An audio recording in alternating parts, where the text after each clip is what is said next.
आज हम इस डिबेट में बात करेंगे कि किस तरीके से इस्लामी आतंक का सबूत दे रहा मसूद। आज बात करेंगे उस जहरीली सोच की, उस नापाक जुबान की और उस आतंकवादी मानसिकता की जो ना सिर्फ भारत को गीदड़ भपकी देती है बल्कि पूरी मानवता को चुनौती देने की बात करती है। आतंकी फैक्ट्री का सरगना, खूनी विचारधारा का पोस्टर बॉय, इस्लामी कट्टरपंथ का चेहरा और संयुक्त राष्ट्र द्वारा घोषित आतंकवादी मसूद अजहर का दरअसल एक नया ऑडियो सामने आया है। वही मसूद अजहर जिसके हाथ भारतीय जवानों के खून से सने हैं, जिसकी सोच में सिर्फ नफरत है, हिंसा है और तबाही है, जो पाकिस्तान की सरपरस्ती में बैठकर भारत के खिलाफ साजिशें रचता रहा है। आज उसी मसूद अजहर का नया ऑडियो सामने आया है जो दावा कर रहा है कि उसके पास हजारों सुसाइड बॉम्बर हैं जो मरने नहीं बल्कि मारने के लिए पाले गए हैं। अब जरा सोचिए कि एक तरफ भारत आतंकवाद के खिलाफ निर्णायक लड़ाई लड़ रहा है, ऑपरेशन सिंदूर में जैश ए मोहम्मद के ठिकानों को तबाह कर चुका है, मसूद अजहर के रिश्तेदार, करीबी और आतंकी नेटवर्क को मिट्टी में मिला चुका है, और दूसरी तरफ यही मसूद अजहर ऑडियो जारी कर अपनी बौखलाहट दुनिया को सुना रहा है। अब इस ऑडियो की बात करें तो ये ऑडियो दरअसल ताकत नहीं है, ये ऑडियो डर का सबूत है, या यूं कहें कि ये ऑडियो पाकिस्तान पोषित आतंकवाद की हताश चीख है। इस ऑडियो के सामने आने के बाद कई सवाल अब खड़े हो जाते हैं। मसूद अजहर का ऑडियो वायरल होने के बाद विशेषज्ञों का मानना है कि ऐसे ऑडियो मैसेज तब जारी किए जाते हैं जब संगठन दबाव में होता है। मसूद अजहर के वायरल ऑडियो को उसकी बौखलाहट भी माना जा रहा है, क्योंकि जब आतंकी संगठन दबाव में होता है, जब उसका नेटवर्क टूटता है, जब उसके आकाओं की नींद उड़ जाती है, तभी ऐसे जहर भरे ऑडियो सामने आने लगते हैं। आज सवाल सिर्फ इतना नहीं है कि मसूद अजहर कितने सुसाइड बॉम्बर गिनवा रहा है। आज असली सवाल यह है कि क्या यह ऑडियो भारत को डराने की एक नाकाम कोशिश है? क्या ऑपरेशन सिंदूर ने आतंक की कमर तोड़ दी है, इसलिए मसूद अजहर बौखलाया हुआ है? क्या पाकिस्तान की जमीन से फिर कोई नई साजिश रची जा रही है? फिलहाल ऑडियो सामने आने के बाद यह जांच का विषय बना हुआ है कि मसूद अजहर का संगठन जैश ए मोहम्मद कौन सी साजिश रच रहा है, वास्तव में उसके बाद में कितने सुसाइड बॉम्बर है। हालांकि ये सब देश की सुरक्षा में लगे शीर्ष कमान को तय करना होगा। सबसे पहले आपको सुनाते हैं आतंक के सरगना मसूद अजहर का वो वायरल ऑडियो।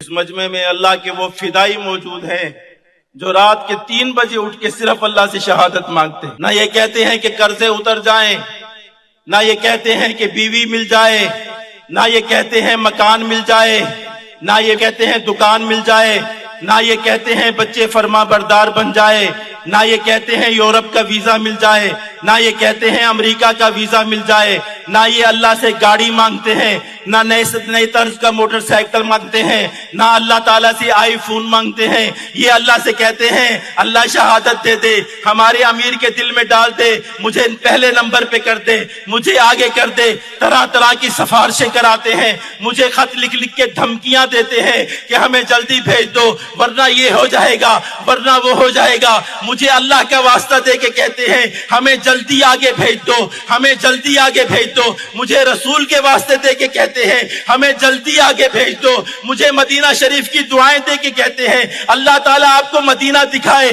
मुझे जल्दी आगे भेज दो। कभी क्या तरीका इख्तियार करते हैं, कभी क्या तरीका इख्तियार करते हैं। रब से मुलाकात का इनको इतना शौक है, इतना शौक है। ये एक नहीं है, ये 2 नहीं है, ये 100 नहीं है, ये 300 नहीं है, ये 1000 नहीं है। तादाद बता दूं तो कल दुनिया के मीडिया पर शोर मच जाएगा। ये चलेंगे इंशाअल्लाह, ये जाएंगे इंशाअल्लाह, इनका रब इनको कबूल करेगा इंशाअल्लाह। इसलिए कि हमारे रब ने हजरत मोहम्मद सल्लल्लाहु अलैहि वसल्लम की इस उम्मत के साथ बड़ा लाड फरमाया। तो हमने आपको ऑडियो सुनाया जो मसूद अजहर का ऑडियो वायरल हुआ है, जिस पर कई तरह के सवाल अब खड़े हो रहे हैं। इसी पर चर्चा के लिए हमारे साथ मेहमान भी जुड़ चुके हैं। अश्विनी शाही जी जुड़ी हैं, बीजेपी प्रवक्ता कमांडर भूषण दीवान जुड़े हुए हैं, रक्षा विशेषज्ञ, और साथ ही विदेश मामलों के जानकार जुड़े हैं जितेंद्र त्रिपाठी जी। आप सभी का बहुत बहुत स्वागत है इस चर्चा में। और सीधा जब ये ऑडियो अब सुना दिया गया है तो सीधा मैं आना चाहूंगी रक्षा विशेषज्ञ कमांडर भूषण दीवान जी के पास। भूषण जी, जिस तरीके से ऑडियो हमने सुना, आवाज भी जिस तरीके से कपकपाती हुई है, घबराहट है, तो क्या ये सवाल उठता है कि जिस तरीके से ऑपरेशन सिंदूर चला था, ऑपरेशन सिंदूर ने एक तरीके से आतंकी ढांचे की कमर तोड़ी हुई है? देखिए, मैं आपसे कहूं, जो लगभग नंदिनी जी, मैं सब लोग यही कह रहे हैं कि ये उनकी बौखलाहट दर्शाती है। मैं कहना चाहता हूं ये भी सच हो सकता है, पर मेरी समझ में ये भी सच हो सकता है कि कोई पाकिस्तान जो है, जी कई ड्रोन्स एलओसी पे काफी घूम रहे हैं। एलओसी आप जानते हैं, लाइफ लाइन ऑफ कंट्रोल, जो पाकिस्तान और भारत के बीच में है। तो ये भी हो सकता है। और बांग्लादेश में इनकी गतिविधियां काफी बढ़ गई हैं, आईएसआई की और टेररिज्म गतिविधियां। और जी दूसरी बात, ट्रम्प साहब भी काफी खफा हैं भारत से कि जल्दी से ट्रेड डील साइन करो, ये सब बातें हैं। तो जरूरी हमें हल्के में नहीं लेना चाहिए। जरूरी नहीं ये खाली गिदड़ भभकी है। ये भी हो सकता है कुछ एहसास दिलाना चाहते हैं हमें, कुछ बड़ा बड़ा होने वाला है। मेरी समझ में ये चीज है। ये आपको लगता होगा, जो आम चर्चा चल रही है कई टीवी चैनलों पे और बाकी जगह पे, लगता है कि खाली गिदड़ भभकी है। जी मेरी समझ में हमें सीरियसली लेना चाहिए। कोई ये बड़ी चीज करने का आगाज भी हो सकता है। नंदिनी जी। जी बिल्कुल। और सीधा चलते हैं बीजेपी प्रवक्ता अश्विनी शाही के पास। अश्विनी जी, जिस तरीके से ऑडियो वायरल हुआ है मसूद अजहर का, और जिस तरीके से वो बोल रहा है कि अगर मैंने गिनती बता दी तो सारे मीडिया में हड़कंप मच जाएगा, मेरे पास 100 नहीं है 1000 है, क्या आप कहना चाहेंगे ये ऑडियो सुनने के बाद? देखिए नंदिनी जी, वो आतंकी हैं जी और उनका काम है दहशत फैलाना। कभी बातों से दहशत फैलाते हैं, कभी घुसपैठ से फैलाते हैं। अभी कमांडर दीवान साहब ने कहा कि इनको हल्के में नहीं लेना चाहिए, तो मैं कहता हूं हिंदुस्तान हल्के में नहीं लेता है। और लेकिन जो गरजते हैं वो बरसते नहीं। उनका काम यही है कि उनको 2 थप्पड़ मारे अगर हमारी सेना, तो वो फिर वही जमीन पर चले जाएं। लेकिन सरकार और सेना हमेशा, आप लोग जो है जो सर्व कर चुके हैं और जो सर्व कर रहे हैं, हमेशा एक मजबूत इरादों के साथ हमारी सेनाएं बॉर्डर पे खड़ी हैं। और सरकार अदम्य साहस वाली है कि उसका जवाब, गीदड़ भभकियों का जवाब गीदड़ भभकी से नहीं दिया जाता है। ये तूफान के पहले का सन्नाटा भी होता है। ये हमने उनके घर में घुसकर मारा, और किस तरीके से मारा। जब भी पाकिस्तान ने मुंह उठाने की कोशिश की है तो हमने उनका फन कुचलने की कोशिश की है, और हमारी सेनाओं ने हमेशा उनके ऊपर विजय प्राप्त किया है। तो ये आतंकीस्तान देश है, ये किसी के साथ, मैं तो कहना चाहता हूं कि हमारी सेनाएं जो है, इनके अंतिम इच्छा, जो ये यूएन द्वारा घोषित आतंकी है, इनकी अंतिम इच्छा कि वीजा नहीं मांगेंगे, लेकिन 72 हुरों के पास जो जाने की अंतिम इच्छा है, रब से मिलने की अंतिम इच्छा है, वो कुछ ऑपरेशन सिंदूर में रेजा रेजा करके इनकी जो है वहां इनके परिवार को खत्म किया गया। उसी तरीके से अब इनकी भी अंतिम इच्छा यही है कि जाए 72 हुरों के पास, और वो कहीं पाकिस्तान में ही फट गए लोग जो जिन्होंने इनको तैयार किया है, तो पाकिस्तान का क्या होगा, इनका क्या होगा, ये सोचे। हिंदुस्तान की सरकार और सेनाएं तो एकदम तत्पर हैं। आप आगे बढ़ो, हम आपको देख लेंगे।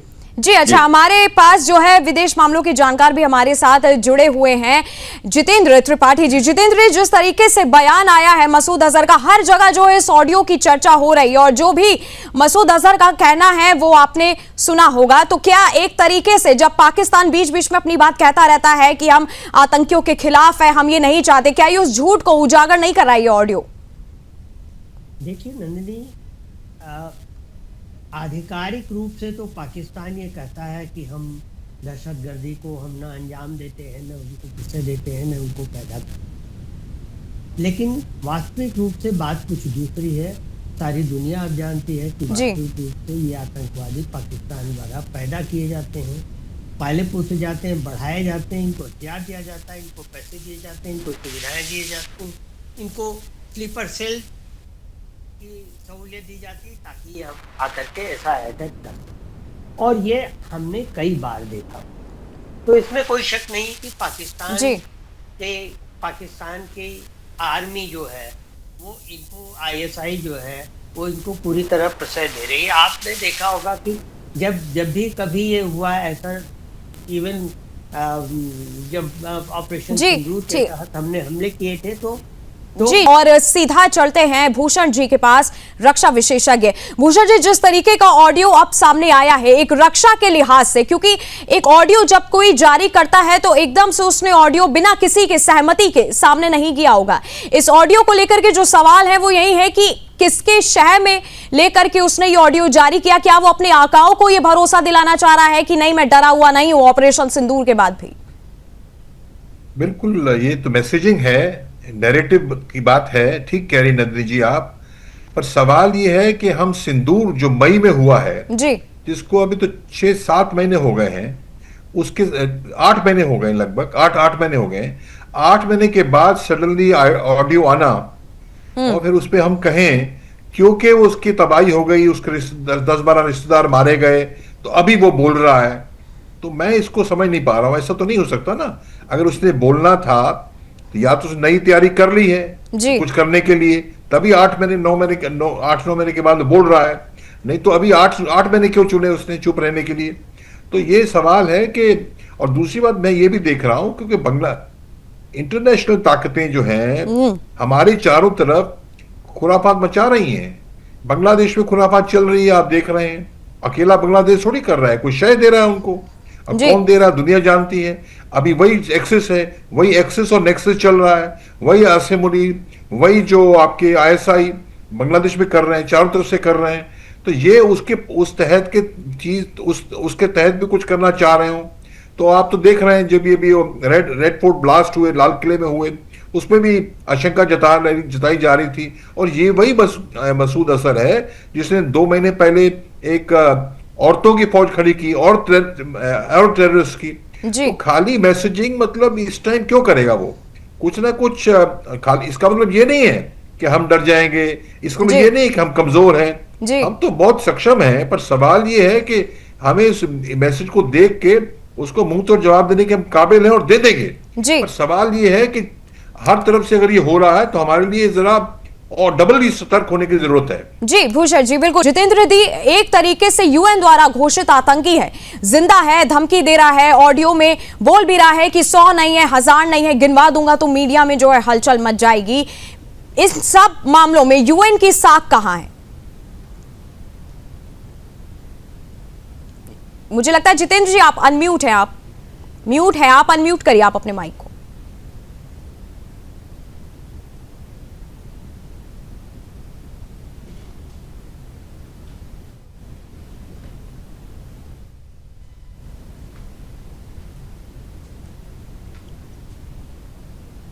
आपको सुनाई दे रहा है जितेंद्र जी? आपका माइक शायद म्यूट हो गया है। जी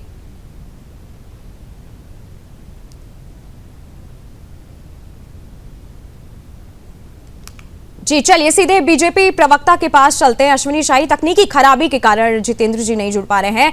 अश्विनी जी, जिस तरीके का ऑडियो सामने आया है, एक तरफ लोगों का कहना है कि मोदी सरकार की सख्ती ने जो है दिखा दिया एक तरीके से, जो आवाज में घबराहट नजर आ रही है मसूद अजहर के, और आपने एक तरीके से रक्षा विशेषज्ञ को भी सुना जिस तरीके से उनको कहा कि एक तरीके से इस ऑडियो को हल्के में भी नहीं लेना चाहिए।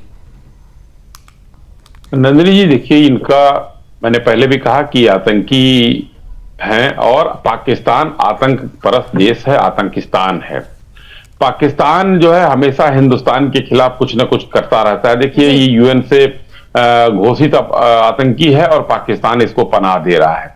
और इस समय जो है पूरे अगल बगल में देखिए किस तरीके से अमेरिका हमारे खिलाफ है, बांग्लादेश, सही बात है, एकदम सच्चाई है।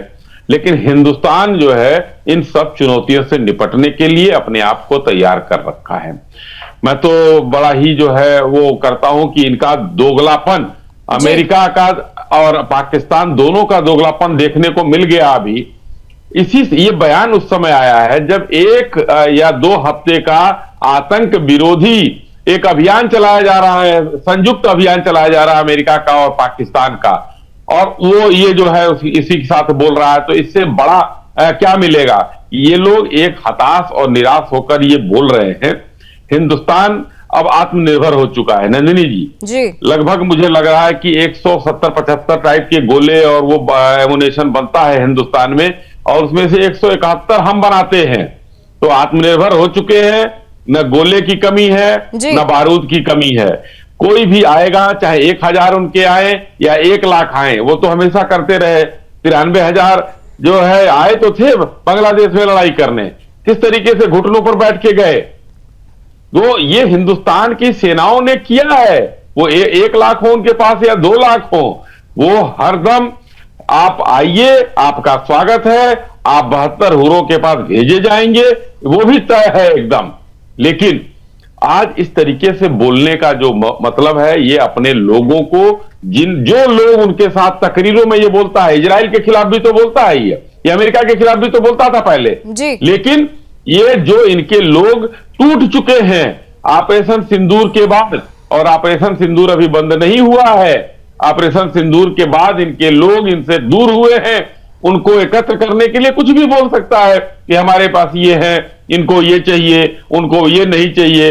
और भाई आप अब तो 72 हुरों की बात आप लोग कहते थे, उनको समझाते हैं कि 72 हुरें मिलेंगी, और अब कह रहे हैं कि उनको वीजा नहीं चाहिए, उनको यूरोप नहीं जाना है, उनको पैसे नहीं चाहिए। कैसे तैयार कर लिया आपने? यानी कि आप जो है विश्व को दिखाना चाहते हैं कि पाकिस्तान आतंकी देश है। बस इसके लिए जो है हिंदुस्तान को तैयारी जो हो रही है कि एक जो पाकिस्तान को और मुंहतोड़ जवाब दिया जाए, तो आने वाले दिन में इन लोगों की इच्छा है तो वो भी हो जाएगा। जी बिल्कुल। और सीधा चलते हैं कमांडर भूषण दीवान के पास। भूषण जी, जिस तरीके से आपने सुना कि अश्विनी शाही का क्या कहना था, एक सवाल जो यहाँ पे सबसे ज्यादा जो लोगों को खटक रहा है वो ये कि एकदम से ये ऑडियो सामने आना, पाकिस्तानी सेना और आईएसआई की अगर मैं बात करूं तो उनकी जानकारी के बिना भी क्या मसूद अजहर एक शब्द बोल सकता है वहां पे? नहीं नंदिनी जी, तो सवाल ही नहीं है जी। ये तो उनका ही गुर्गा है, उन्हीं के इशारे पे चलता है। और तो ये आईएसआई का काम, आसिम मुनीर का काम, सबकी मिली भगत है। पर यह भी हो सकता है, बिल्कुल ठीक कह रहे हैं अश्विनी साहब, कि ऑपरेशन सिंदूर रुका तो है नहीं, फेज 1 रुका है, फेज 2 कभी भी हो सकता है। या उनको ऐसी आशंका है, जो आप बौखलाहट की बात कर रहे हैं, उनको डर है, अंदर खाने कुछ जानकारी है। जी जितेंद्र जी, जिस तरीके से ऑडियो ये सामने आया है, एक तरीके से क्या खुला और जीता जाता सबूत के तौर पर हम देख सकते हैं कि पाकिस्तान में आज भी जैश ए मोहम्मद जो है सक्रिय है? देखिए, पाकिस्तान इससे साफ जाहिर होता है कि जैश ए मोहम्मद की वक़्त, जैश ए मोहम्मद का महत्व पाकिस्तान में भी कम नहीं हुआ है। पाकिस्तान ये आप इससे देख लीजिए कि जब ऑपरेशन सिंदूर हुआ था तो जैश ए मोहम्मद को हटा करके मिलिट्री के उसमें इस्लामाबाद में रावलपिंडी में मिलिट्री बैरक्स में रखा गया था, मिलिट्री की सुरक्षा में। इससे साफ हो जाता है कि जैश ए महमूद से इस व्यक्ति के कितने अच्छे संबंध पाकिस्तान के हुक्मरानों और उनके मिलिट्री से है, तो इसमें कोई शक नहीं है। लेकिन ये देखिए, मुझे एक चीज बड़े ताजुब सी लग रही है। मुझे लग रहा है कि संख्या 1,000 का बड़ा महत्व है पाकिस्तान में, क्योंकि मुझे याद आ रहा है 1970 में जुल्फिकार अली भुट्टो ने कहा था कि हम 1,000 साल हम घास खाएंगे लेकिन 1,000 साल तक लड़ेंगे। उनका क्या हर्ष है वो आपको पता है। जियाउल हक ने कहा था कि हम हिंदुस्तान को 1,000 जख्म देंगे, उनकी भी क्या हालत थी आपको पता है। अब ये कह रहे हैं कि हमारे पास 1,000 से ज्यादा आतंकी हैं, जिनकी क्या हालत होगी। अगर उसी आप एनोलॉजी से देखें तो अंदाजा लगाया जा सकता है कि भविष्य में क्या होने वाला है इनसे। जी बिल्कुल। और हमारे साथ रक्षा विशेषज्ञ हैं। एक सवाल मैं आपसे पूछूंगी कमांडर भूषण जी, जिस तरीके से जो ऑडियो आया और जो भी मैसेज उसमें से पूरी दुनिया ने सुनाई है, एलओसी हो गया या अंदरूनी इलाकों की अगर मैं बात करूंगी, तो किस स्तर पर एक तरीके से सतर्कता बढ़ाई जानी चाहिए? हमारी सतर्कता तो 100% है ऑलरेडी नंदिनी जी, उसमें कोई शक ही नहीं है। पर सवाल ये है, आप हमारे सामने एक दूसरा फ्रंट खोला जा रहा है जी। या तो ये बात है, ये दूसरी आशंका है, या उसका मैसेज है नंबर 1, या नंबर 2 ये है, मैं जो कह रहा था ब्रेक के पहले, अंदर खाने उनको चिंता है कि हम उनके भाई जैसे मुट्ठी बंद हो रही है भारत की जी। भारत जो है धीरे धीरे अपनी मुट्ठी बंद करता जा रहा है। तो जब मुट्ठी बंद होती सामने वाले की तो लगता है अभी मुक्का पड़ेगा, तो या तो उनको अंदर खाने ऐसा डर है, ऐसी आशंका है। पर जो भी है, अभी 12 फरवरी को इलेक्शन है बांग्लादेश में, तो एक महीना और है लगभग। तो हम क्या चाह रहे हैं कि बांग्लादेश का मामला जो है, हिंदुओं को मारा जा रहा है इस्लामिक कट्टरता के कारण, वो चीज उस तरफ हमारा ध्यान बटा हुआ है। और ये पूरब से उत्तर से करना चाह रहे हैं, जी। तो ये कुछ करना चाह रहे हैं ऐसा लग रहा है। और देखिए, मैं समझता हूँ एक चीज बड़ी भारी है, खुल के कहना चाहिए। अमेरिका जिस तरह से इतने बड़े देश को, हर पांचवा छठा इंसान धरती पे भारतीय है जी, और न्यूक्लियर पावर है, और उनको इस टाइप से डीलिंग कर रहे हैं हमारे साथ, ट्रेड के बारे में, टैरिफ के बारे में 50% टैरिफ। चाइना को इतना नहीं कर रहे, हमारे पे कर रहे हैं। उसके चलते आप देख रहे हैं मिलिट्री का हार्डवेयर खरीदना है, प्रेशर कर रहे हैं, आप खरीदो, हम नहीं खरीद रहे। तो उसके चलते, और सब क्रिप्टो करेंसी और दुनिया भर की बातें, पाकिस्तान में इन्वेस्टमेंट यूएसए कर रहा है। ठीक है, यूएसए की अपनी सख्तियां, मजबूरियां हैं। यूएसए पाकिस्तान को सालों साल, 70 साल 80 साल से उनको लिफ्ट देता है। क्यों लिफ्ट देता है? उन्होंने जी। ईरान पे भी नजर रखनी है, अफगानिस्तान नजर, तो अभी आपकी ब्रेक होने वाली है। तो बस इसका ये है कि ये भी एंगल हमने देखना है कि हमारे प्रेशर कई इंटरनेशनल चैनल से आ भी रहा है शायद।